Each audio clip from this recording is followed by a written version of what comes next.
From the Bramble Jam Network podcast studios, it's the Diss List with Bran and Dan.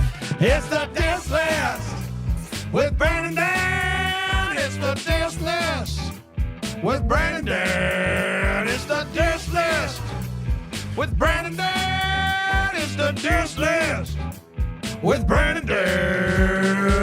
Hello, everybody. How are we? Yes, baby. Yes. Sit down. Stop it. Stop it. Goodness. It is good to be back today for another episode of the Diss List. A very simple show. We bring on a guest who brings a top 10 list, and then Dan and I rip it apart. All right, WCW. Bran, you did a lot of research on our guest this week. You have his full biography and profile. Give us some highlights of the things our esteemed guest has done here this week on the Diss List. Alonso Duralde resides from Los Angeles, California, is an all-around good fella who's written multiple books and is a film critic for the Film Advocate. No. God almighty, that was worse than I thought it was going to be. He's been a film critic for over 30 years. Yep. He's from Atlanta, Georgia. He spent time in Texas and Los Angeles. He's an esteemed member of the Los Angeles Film Critics Society. Yes. He's the current films editor for the Film Library. No. Have we met? If we're talking about titles, I'm the Chief U.S. film critic for The Film Verdict. The Film Verdict is the I was one closer I to that. Yeah, you were. The Library was the show he and I did together. Yes, and The Advocate is a magazine I was an editor at 20 years ago. He's a top critic. I got to be honest. None of what we said was wrong. He's a Rotten Tomatoes. So much of it was wrong. He's a Rotten Tomatoes top critic. Yes. He's a film podcaster on Maximum Film, on Breakfast All Day. That's right. On Deck the Hallmark. Breakfast All Day. Linoleum Knife. Right? Linoleum Knife. That's a right. podcast of the cinema. If anybody knows his movies, it's one Alonso Duralde. Please welcome Alonso Duralde to the podcast. Yeah. Alonso, how? We should do a wrestling thing from now on, like standing at 5'10". The pride of Atlanta, Georgia. That's what we should do. It's not a bad idea. There we go. Alonso, welcome to the show. I know that you've done a lot of podcasts, but this has to feel pretty This good. is a pretty big deal for you, right? Yeah, thrilled to be back. You've dissed me before, and I guess you're going to diss me again. But no, I love sitting down and ranking things. You love it's my favorite thing in the world. That's what art is for, is to be broken down to a numerological construct. But look, this is, I think, a chance to talk about. We're talking about actors who have not gotten their due from the Academy of Motion Picture Arts and Sciences, but they're getting their due from the Diss List. Dang it! That's exactly right. These are actors that have never won an Academy Award acting award, best supporting, best actor, actress. Snub. A snub, if you will, or just a body of work that should have been rewarded that hasn't been rewarded. Alonso, as you were looking into this, did you have any other qualifications on who could make this list aside from the fact that they have been snubbed from the Oscars? Well, I didn't do any sort of non-English speaking actors, just because it's so rare that actors whose first language is in English win Oscars anyway. Yeah. And we could be here all day. You learned from your first Diss List. Yes. That too. Yes. We could be talking about France and Japan all day, and I know Bran would be right there with me. But we're not going to do that. But it would be like, I know that's not quite the same because Hollywood is such a big mover in the industry. But if they did like the top 10 actors to never win a BAFTA, you would probably choose British actors. For instance, sure, yes. And then also there are a couple on here that did win honorary Oscars, but in both cases it kind of felt like, whoopsie, we've ignored you for decades. Okay. So they, to me, I think still count as having been overlooked. Yeah, that's not an acting award if it's an honorary award. It's like an honorary PhD. You can't go be a doctor anywhere. Which, by the way, I will happily accept. Yes, no one's called yet. No one's called yet. I would love nothing more than to get an honorary PhD and to only make people call me doctor in front of Daniel Pandolf. Oof. Please call me he's doctor. a reverend doctor, so he's got like he's out titling you. That's right. Exactly. He can perform a surgery of the soul. Amen. Amen, brother. Amen. Amen, brother. You get it. All right, now you gotta be honest with me here, okay? I feel like we know each other quite well, despite my intro. If it aired before Jurassic Park, Bran doesn't know it. Yeah, despite my intro to you, I feel like we've been through a lot with each other over the past 7 years. It's true. You've opened my eyes to a lot, and I've seen a lot of movies that I had not seen before because of you, and I thank you for it. How many of the actors on this list do you think I will not recognize? I'm going to say a good half. But A good half. Oh boy. Oh, I can't wait. I can't wait. For those of you that don't know, the way the Dislix works is our expert, Alonso Duralde, is going to present his top 10 list that he believes is definitive and objective because that's how lists work. Bran and I will give opinions after each ranking. At the end of it, Bran and I get to make our own lists and pitch them to Alonso. He will have to choose one as the official list. How do we make our list? How? We can take two names not on the list and place them on the list and replace names that were on the list. And we can do two switches. So if we think the actor at number 2 is too high, we can move the actor and from 2 to 7, the one from 7 back to 2. So we get two switches, two replaces. We each get to present a list to Alonso. And at the end of the episode, Alonso will choose which list is the official list. And then forever is the list that everyone has to go by for the top 10 actors never to win an Oscar. That's how it works. That's exactly right. Shall we get started? Yeah. Let's start with number 10. Who do you have, Alonso? At number 10, we have the legendary Montgomery Clift. All right, we're up to one. We're up to one. I know Montgomery Clift from Here to Eternity. That's where from Here to Eternity. So I do know who Montgomery Clift is. Give me some more on Montgomery Clift. Sure. Montgomery Clift, he's often lumped in with Marlon Brando and James Dean as this sort of like post-World War II kind of more method-y actors to really kind of break out as hot young stars. He actually got started a little bit earlier than they did. His film career begins in the late 40s. But it covers a real a range of material. So, he pops up in the classic Western Red River, for example. But then he also has a great sort of aching romance with Elizabeth Taylor in A Place in the Sun.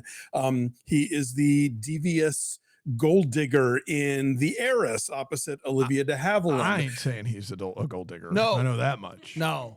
I think Olivia would say that he was a gold digger. Yeah. And then, you get him also in, Raintree County is not great, but it was sort of MGM's attempt to kind of do another Gone with the Wind. It's a big sort of Civil War era epic. And so, yeah, he's just this really intense. He does a Hitchcock film, I confess, and suddenly last summer, another Liz Taylor movie. It's an adaptation of the Tennessee Williams play. So he can be a leading man. He can be a valuable supporting player. He can be heroic. He can be villainous.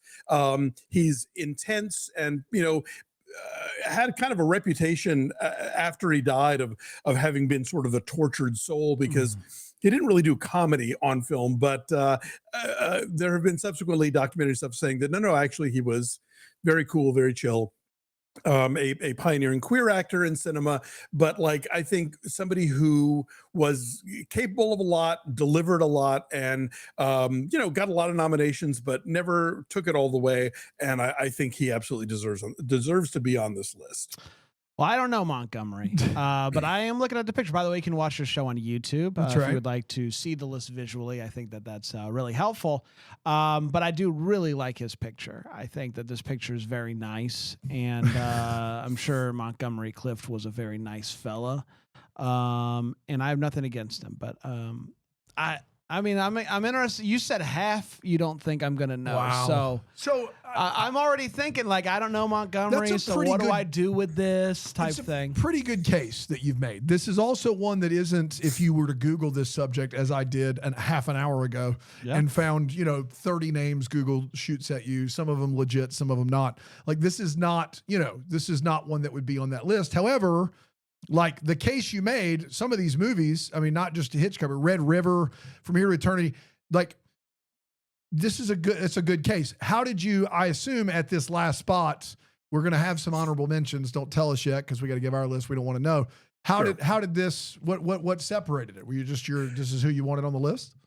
Yeah, I feel strongly about all 10 of these folks. The ranking is, kind of a matter of whim more than anything else.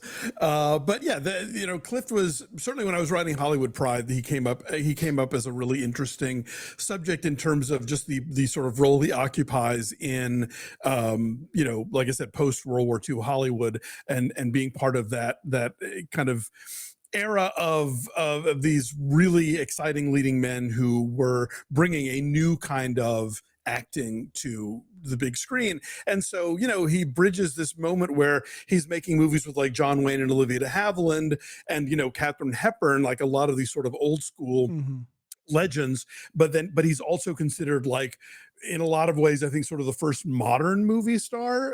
So yeah, I think he occupies an essential role in the history of Hollywood. And Alonso, you said Hollywood Pride. Are you talking about Hollywood Pride, a celebration of LGBTQ plus representation and perseverance in film, the definitive book on the subject by Alonso Duralde?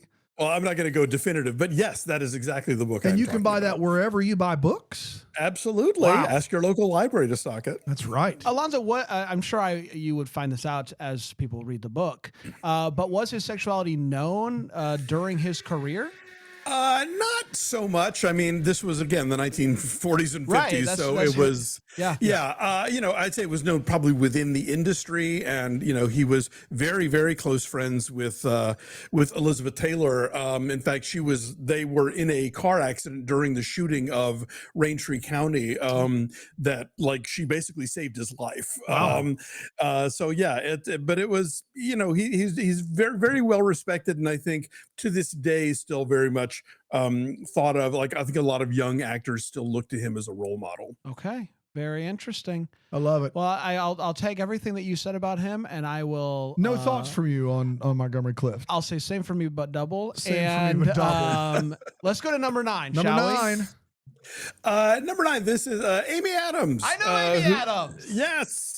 See, I knew you would. A name that comes up a lot when, as Dan says, if you Google like actors who didn't get an Oscar, she's very much first and foremost up there, and not for lack of nominations. She has definitely been in the running multiple times at this point, and I think really just is astonishing at the range that she delivers. I mean, the idea that the star of Enchanted could also be the star of Night Bitch, really, I think, covers a pretty vast terrain. And then, you get something like Arrival in the middle of all that. So good. She played Lynn Chaney. Exactly.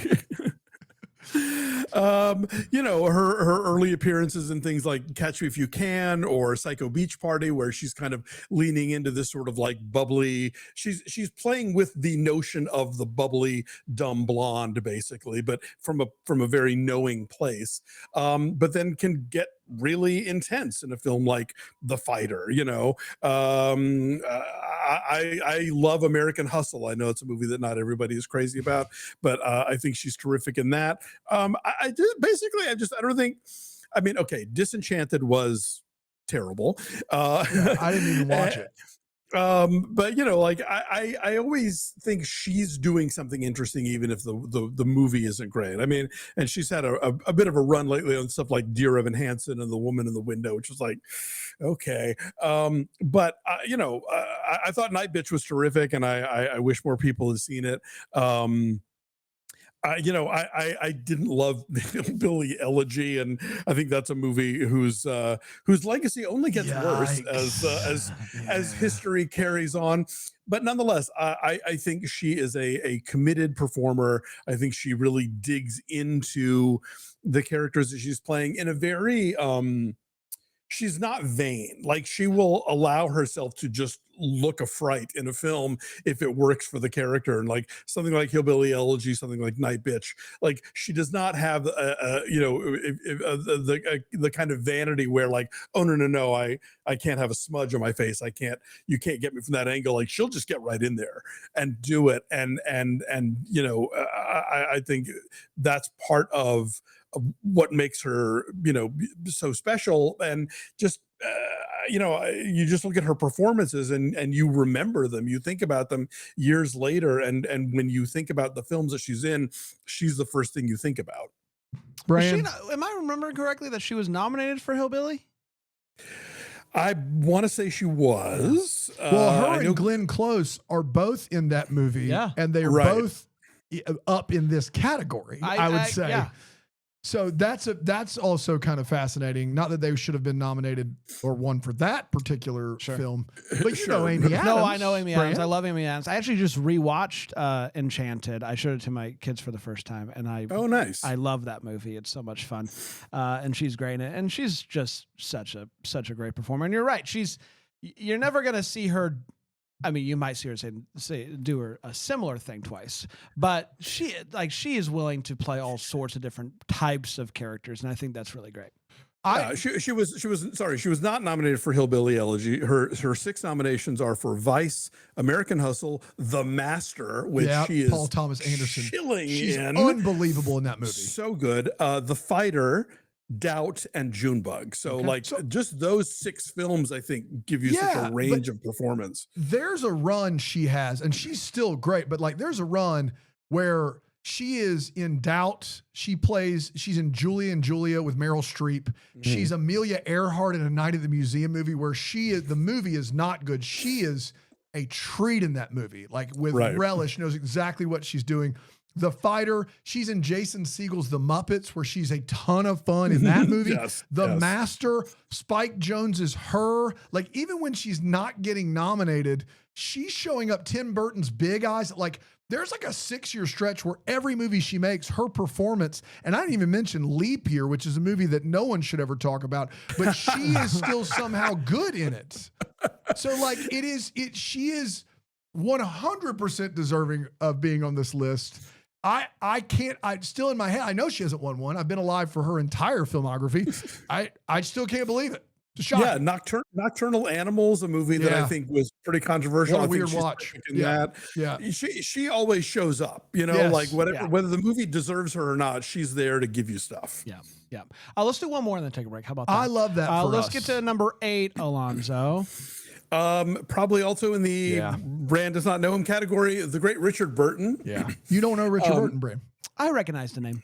I will say this. I would have been, if it wasn't for filming a movie, I knew who he was, but after seeing Virginia Woolf, you can't not know who he is. He's, Absolutely. Honestly, it may be why I know him is from filming a movie. There you go. Could be. Yeah. I mean, so he was at one point considered one of the great Shakespearean actors of the 20th century. His Hamlet, knocked everybody on their ass. He gets signed to Hollywood and, makes a mix of films. He does these sort of big kind of overblown epics like The Robe, but then at the same time he's also doing really intricate stuff like Beckett and The Spy Who Came in from the Cold. He is probably most famous for being half of the couple of Liz Taylor and Richard Burton. They were sort of the gossip juggernaut of the 1960s and 70s, and they worked together in a series of films that were not always great. I mean, Who's Afraid of Virginia Woolf is the apex of their time together. They were both amazing. She did win an Oscar for that film. He was nominated but did not win. They made a lot of other films together that are remarkably less, that are pointedly less notable. I'm a big fan of Boom, but for all the wrong reasons. And so, he became a bit of a caricature of somebody who was just kind of chasing the roles that were going to pay him. But man, when Burton is firing on all cylinders in like I said, in Spy Who Came in from the Cold, in Night of the Iguana, he is giving it. And it's such a really, I think, underrated actor in retrospect, because I think so much of his career did kind of get hijacked by bad decisions and, kind of star behavior. But it doesn't take away from just the sheer raw talent this guy brought to his best films. Yeah. You got a lot on him. Well, yeah, and I'll save it for after you. But I'll just say right now, I don't think it's a members only jacket that he's wearing, but it's got a similar feel to a members only jacket, and so that does something for me. This is a tough one for me. Obviously, I don't have the knowledge that our expert does. I feel like this is a situation where he should have won for this one movie. Mm-hmm. And I don't know, I didn't think of him. This is the first, I didn't think of him. I didn't think of him when I was thinking of this list. I knew there would be 2 or 3 of these on here. I'm pretty sure at some point the Vatican condemned this guy. Like the Vatican condemned him. Yes. There's a version of this guy that you don't want any part of. I don't know. This is my first one that I'm kind of like, I don't know on. But who am I?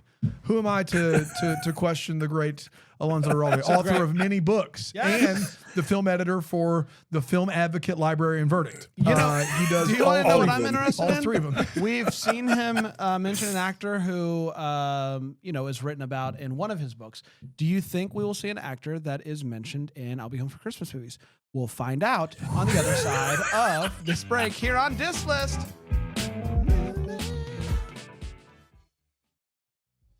Bran and Dan. It's the Diss List with Bran and Dan. We're back.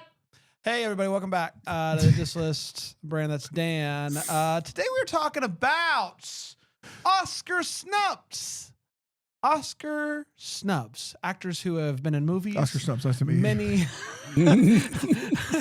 actors who have been in movies. Of the Wichita Snubs. Yes. That have maybe been nominated for an Oscar, but have not won one, perhaps. We maybe have 3 great ones so far. You know them, you love them. Montgomery Clift at 10, Amy Adams at 9, Richard Burton at 8, and that brings us to number 7. Alonso, who do we have at 7? You'll know this one, Brandon. Samuel L. Jackson. Oh! Yeah, it's a great choice. This is Man. basically a Lifetime Achievement Award is what you're giving right now, right? Yeah, he's a giver, Yeah. I mean, like he's one of those names you see in the opening credits. You're like, okay, well, something in this movie is going to be good, and I think it's hard to pinpoint like which are the movies that you would necessarily get. Like I think Django Unchained, Pulp certainly Fiction, Django, Pulp Fiction, yeah. sure. But because very often he has a way of zhuzhing a movie in like a scene or 2, and then not being on again. And I think, you've got to have that, you have to have that Oscar clip moment, to sort of make people take you seriously as an awards contender. But yeah, I just think he is, just one of our most dynamic performers. And oh my God, this guy's been making movies forever. Yeah. Like Dave and I recently rewatched Milos Forman's 1981 Ragtime. And there's He's Sam Jackson. in that? He's in Ragtime, yes. If you're ever playing a game and you have to connect James Cagney and Samuel L. Jackson, Ragtime is your movie. There you go. He's in Goodfellas. Like he just keeps popping up in things. Obviously his collaborations with Spike Lee are legendary. Just a great utility player, comedy, drama. Eaten by a shark, whatever it is you need to have done, Samuel L. Jackson will do. Bran, you were telling me that he was snubbed for Argyle, if I'm not mistaken. Yes. Yes, I did. Listen, Samuel L. Jackson.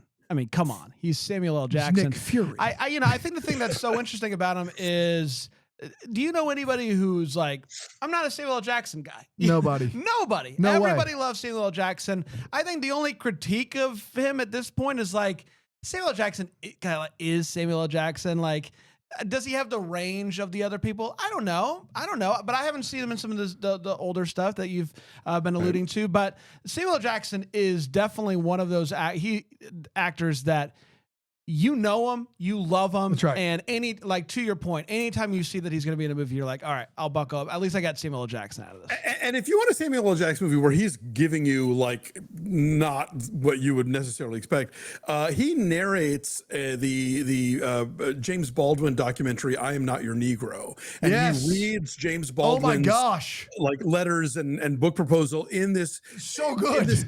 It's like he's not impersonating James Baldwin, but he's really capturing the tone of his voice, and it is not what you would expect from Sam Jackson. It's really great. Yeah, I heard, and this is terrible. I heard on a podcast, I don't have any more information for you. I don't remember what podcaster who said it. Someone defined all actors. It was an actor talking. all actors as aliens and humans. So like every actor you watch is either like they have slipped into this skin and you don't know who they are, or you know that that's Tom Hanks and you know that that's Denzel Washington, but they are giving such a moving, like committed performance as that person. Those are humans. And he is one of our greatest human actors. Like he is. And you know, you guys said it, but you see his name, that matters. Like he notoriously would, I think Formula 51, some high school kid wrote, and he was like, yeah, I'll do your movie. Like he's not, he has no shame in it, but he also can 100% class up a movie. I mean, he's phenomenal in a lot of Tarantino stuff. He's phenomenal in the Marvel stuff. Whatever he's doing, he's, you know, Nicolas Cage is always like, yeah, I took a paycheck, but I gave 100%. Samuel Jackson is like the you know, the upper echelon of what that is. I have no problem with this. I think this is, I also think it's a good place for him at 7. I think it's a great placement. Yeah, I think, you know, what is the movie he made when you said you always know it's Sam Jackson? What came to my mind that I didn't know it was Sam Jackson necessarily was, what's the movie where he chains Christina Ricci to a radiator? Black Snake Moan? Black Snake Moan. Yeah. Like that is like, oh my gosh, you know, so, and I'm not saying that's going to be at the high end of his filmography. I'm just saying like, he does have the range to do this. Yeah. And I love this. I didn't think he was going to make the list because of what you said. You know, it's hard to pinpoint that give me an Oscar scene that everyone has that he doesn't have. But boy, everything he says in Pulp Fiction is fantastic. So I love this. I'm glad he made it. But before we move on, I want to point out, I generally avoid the word snub when talking about Oscars because it sounds like they all got together in a room. We're like, you know what? Screw that guy. Yeah. Very often it's like, you know, you're dealing with a wide range of people with a wide range of opinions. And also we never know like who came in 6th by 1 vote. So Correct. But as far as like a quick way to describe what we're doing here, yes, these are all, they were all snubbed somehow. So I love it. Thanks for like for instance, Crash Best Picture, totally earned. No snubs there, right? Don't get me started. Let's get to number 6, shall we? Number 6. Who you got, Alonso? I believe also one that Bran will know, Ms. Angela Bassett. Ooh. Yes, I do know Angela Bassett. It's a good one. A 2024 honorary Oscar winner, but seriously, I think that was the Academy just being like, oh my God, we never gave you one? Oh, let's fix that, please. Yeah, just you know, an amazing actress, like brings such, you know, you look at something like Contact, which is this sort of thankless role, but she brings so much authority to that. And then you look at something like, you know, What's Love Got to Do with It, obviously, where she is just giving you all of the earthiness and the raw passion of Tina Turner. She can do it all, you know. She can be terrifying, she can be funny, she can be you know, heartsick. You know, nobody sets a car on fire like Angela Bassett. I think we can all agree. You know, the Waiting to Exhale is a seminal moment in cinema. In Strange Days, the Catherine Bigelow film, oh man, where she plays, okay, do you know the Fatboy Slim song Right Here Right Now? I do. That's Angela Bassett sampled from Strange Days. And she is this badass cop who is in love with Ralph Fiennes's like shifty criminal sweaty guy and deserves her own spin-off movie as that policewoman. Like she is so large and in charge and like loves this guy, but also not to be trifled with at any given moment. She's just amazing. I adore her. Ralph Fiennes also not won an actor. I mean, not won an actor, not won one of those, not won an Oscar either. No. Bran, did you know Angela Bassett, or did you have to see the picture first? Like most people on this list. Okay, there we go. I typically have to see a person's picture first because I'm so bad with names. But of course, I know her, and she's wonderful. And I think I have no reason to not have her on this list. I think she's great. I don't feel like I should be here today. I'm not even supposed to be here today. And I'll just, But you're learning so much, Brand. That's what's important. But to showcase kind of where I'm at, I'm like this everyman that's like, oh yeah, I know her from Black Panther. And Listen, she's I think freaking phenomenal. She was in Black nominated Panther. in Wakanda Forever, Like, if I'm not mistaken. she was, yes. but like phenomenal performance. So She's great in Black Yeah. Panther. She's Amazing. great. Yeah. She also she was in Boys in the Hood. She's in a couple Malcolm X movies or Spike Lee movies. Malcolm X. She's in Malcolm X. No, actually, she has, I think, played Malcolm X's widow on more than one occasion. I think that might be true. That's true. Yeah, I knew Malcolm X, but wasn't she in? Was it Chirac? Chirac? Is that how you say that? Chirac. Chirac, yes. Yeah. She's wonderful. This is a shock. This is one of these you hear Samuel L. Jackson hasn't won one, and you go, that's a shame. It makes sense because you always feel like he's the guy that's and Samuel L. Jackson and Christopher Walken, and Sure, exactly. Angela Bassett is Walken has one. Walken, which is crazy. Angela Bassett's a force. She's a force, and this is wild. And I love the honorary. We made a mistake. It was a whoopsie. It was a mulligan. Can we take a mulligan on your career, please? And give you an Oscar. this is our fault. I love that. I love that. I'm gonna have some fun with the placement on some of these, but I love that. Okay. Hey, let's do one more, and then we'll go to our I last love break. it. You like that? All right, Alonso. Number five. Number 5, also still in the Brand neighborhood, Okay. Ms. Glenn Close, or Dame Glenn Close, we should call her, perhaps. I don't know. An American legend. Yes. She has been, a force in American movies going back to the 80s. You look at her work in The Big Chill. Even in The Natural, which is kind of a silly movie, but she's playing more of an idea than a character, but boy, she nails that idea nobody's business. And she just again, I think somebody who can step into all kinds of roles. She can be hilarious, she can be terrifying, she can break your heart. She does it all. And I think that the fact that you buy her in playing Shakespeare, you buy her playing Cruella de Vil, it's just, she's bringing it every single time. So good as Cruella de Vil. It's crazy. I think I was first introduced to her back in 82 with The World According to Garp, where she played Robin Williams' mother, even though she's 3 years older than him or something. Just has never gotten her due, has been a bridesmaid so many times. I think I just remember that there was that still that went around of when she was nominated for The Wife, and everybody thought she was going to win, and then Olivia Colman did for The Favorite. They had all 5 actresses in the little boxes as they do on TV, and when the name is announced, you have 4 women with shocked expressions, and Glenn Close just being like, Yep. Here we this go. movie. Yeah. Plus, that year they did the Oscars at Union Station. She talked about debut with the host, so that was great. I was going to talk about her in Dalmatians. That's how we call it in the show. Dalmatians, call it Dalmatians. That's right. Because that's obviously where I was introduced to Glenn Close, and she's the best. And I'm thrilled to see her on this list. I won't be touching this one. So, spoiler alert, not going to touch this one. She's wonderful. I mean, she's also in Hillbilly Elegy. Maybe we can get a third actor out of that group Let's to go. get on the list. And she's been doing this a long time, and it's amazing how many movies she's in with other people that.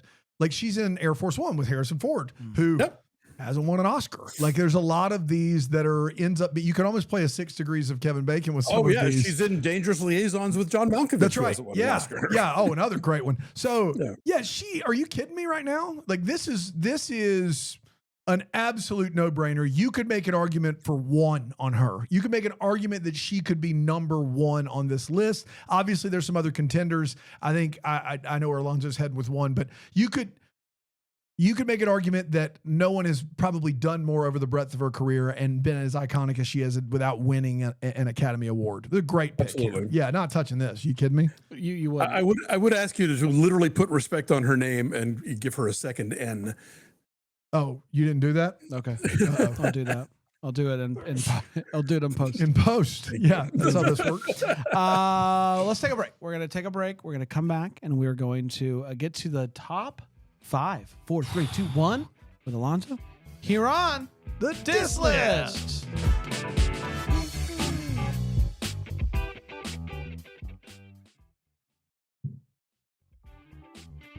It's the Diss List with Bran and Dan. It's the Diss List with Bran and Dan. Wow. Welcome back. Also, that was number 5. So you said we're gonna get the top 5. We're actually gonna get to the top 4. Well, that's yep. Yeah.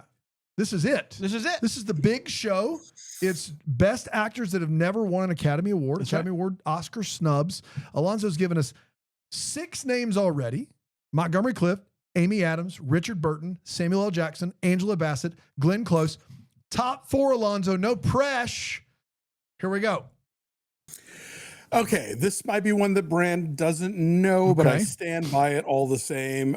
Peter O'Toole. Oh, yeah. He's not won an Oscar? Never won an Academy Award. Oh, my God. Yeah, not for, again, he and Burton both didn't win for Beckett, but like, Lawrence of Arabia, my favorite year. Just, I think one of the legends of the latter half of the 20th century. And he also won an honorary in 2003. Of course. They realized what they did. Yeah. But yeah, I mean, the stuntman, the ruling class, The Lion in Winter, the hits just keep coming from this guy. He and Burton, I think, were both of that school of very boozy British actors who, could and maybe made some not great choices along the way. But man, when they were when they were firing, it was on all cylinders. And yeah, I somebody who was so, beautifully theatrical in his presentation, and his performances were big, but they were still powerful, and they didn't necessarily feel hammy. Somebody who was such a skilled comedian while at the same time could play like historical figures like nobody's business. Just you look back at that career and you can't imagine how they didn't find some place to honor him. It's Lawrence of Arabia won for Best Picture, Best Director, and Best Production Design, but no acting awards, I don't believe, for Lawrence of Arabia, which is, I know, it is a cinematic, like it's a journey. It's one you want to watch on a very wide screen. Mm-hmm. But come on. I mean, this guy, he for 50 years, I mean, this guy is it. I didn't know that one. And when I Googled I did my vast Google search and Entertainment Weekly listing that I read, I didn't find him anywhere. And this is a surprise. This is making things tough. Yeah, when I started researching this, I did a little Googling myself, and all of the lists were very much like people who are alive, who have made films in the last 10 years. And it's kind of like, well, sure, yes, they're all deserving, but like, Saoirse Ronan and Michelle Williams have a lot of career ahead of them. Like, let's not freak out. But like Peter O'Toole, no longer with us, and such a span of work, over such a span of time, to not get honored is just kind of a shock. Fair enough. You got a lot of O'Toole thoughts? I'm a big Tool head. You're a big Tool head. About me. I know this name. Okay. All right. Number 3, Alonso. What do we got? This is she has shockingly been nominated only once, but I think again, if we're talking about range, if we're talking about characters that stay with you, the great Alfre Woodard. Oh, is this the one you said as soon as you saw her picture? Yes. Yeah. Brandon looked at the name. list I did not recognize. Recognize her immediately when I saw. Yeah. Come on. Like, if only for John Sayles' Passion Fish, where she plays a home caregiver taking care of Mary McDonald's paralyzed soap actress, or Spike Lee's Crooklyn, where she plays the mom. She crushes in Crooklyn. Oh, that performance, it devastates me every time I see that movie. It just kills me. But she turns up in everything from 12 Years a Slave to Star Trek First Contact. Star Trek First Contact. Film Verdict. Yes, thank you very much. Bran, you'll remember her as Bill Murray's assistant in Scrooge. I do. That's right. I do remember her from that.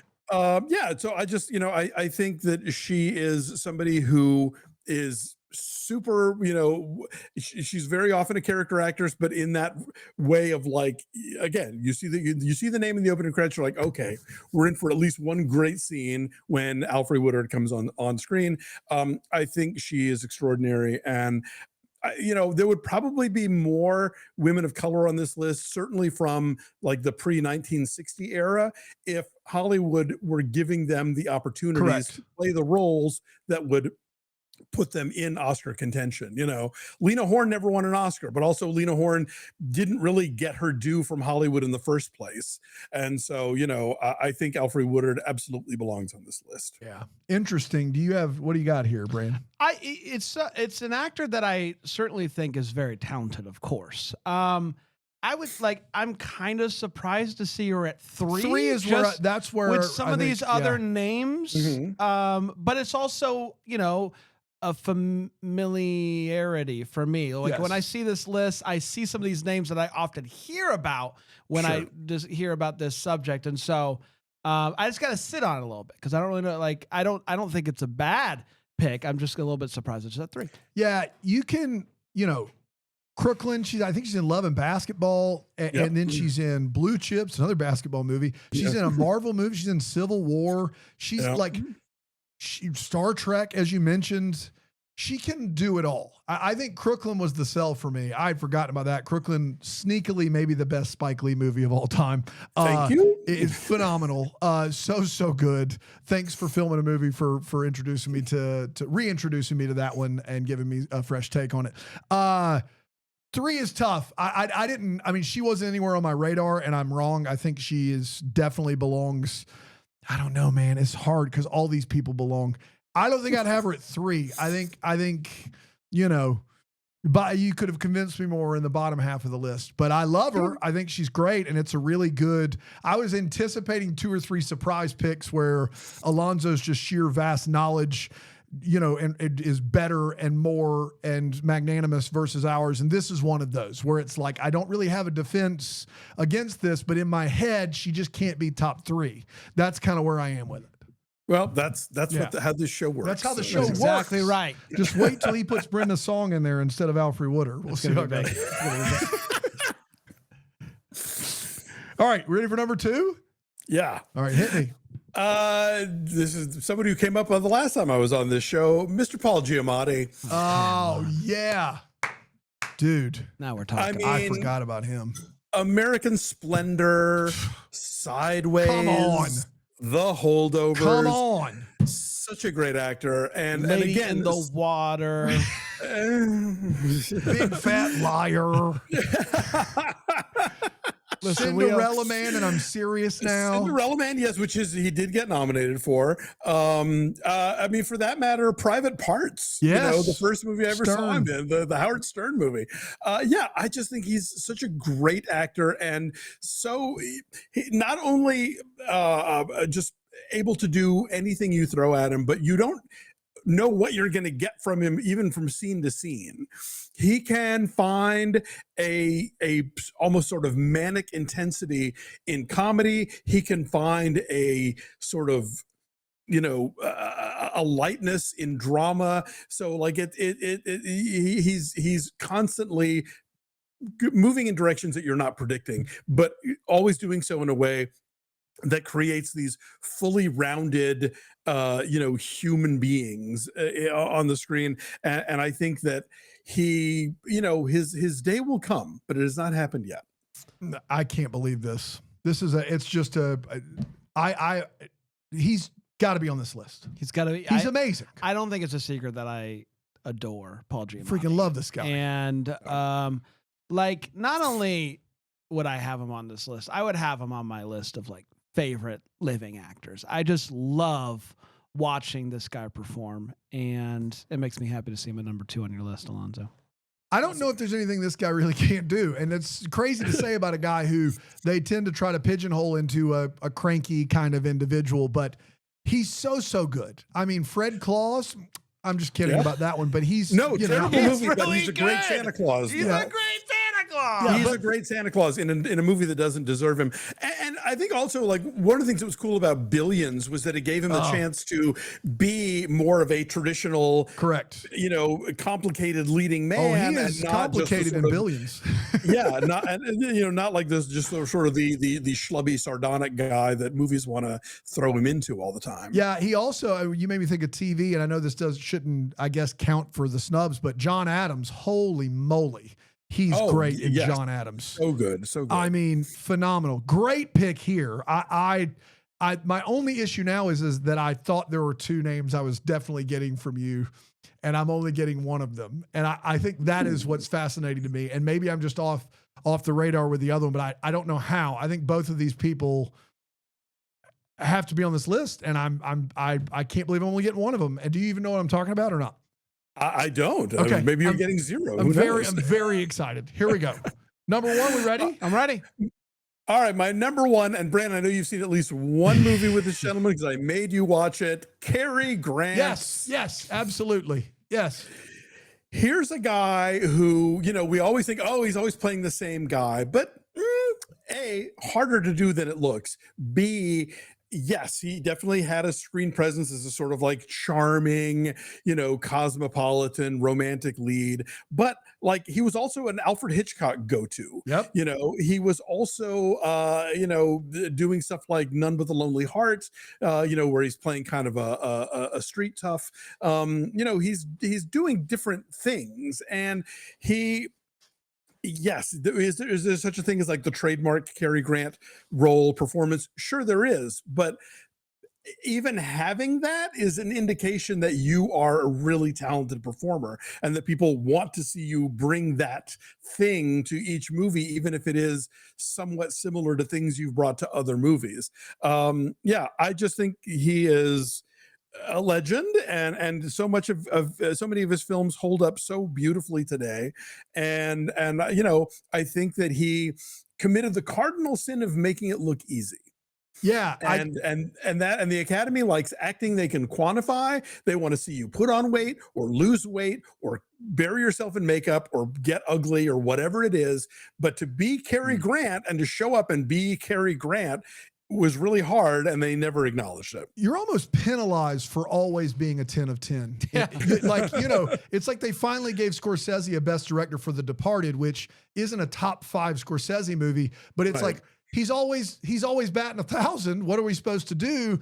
And you're right. I was taking a film class in college, and I had to do a scene and segmentation on North by Northwest, and I was doing research and found this information out and couldn't believe it. I couldn't fundamentally believe he literally is penalized for being too good at one thing. Normally you call that being a great professional. If you are the best golfer, you win every time. If you're the best pilot, I'm sure you're going into war somewhere. You know what I mean? Like, this guy was always crushing it. Yeah. So charming, so charismatic. How did this happen? We let the team down here, Bran. We let the team down. This is one of those guys that when you think of the movies, you just kind of think of Cary Grant. He's one of those names that just comes to mind. And I'm shocked to find out that he does not have an Oscar. So, he has an honorary. An honorary. We goofed. Yeah. We goofed with Cary Grant. We goofed with Cary Grant. That's exactly right. So we got the top 10. I'll read it off. Bran's going to work on his list. I think I've got my list done, but I think you might be a little bit ahead of me. You finish up, and then you can present your list, okay? So Alonso's top 10 that we're both going to submit our own list to. Number 10, Montgomery Clift. Number 9, Amy Adams. Number 8, Richard Burton. Number 7, Samuel L. Jackson. Number 6, Angela Bassett. 5, Glenn Close. 4, Peter O'Toole.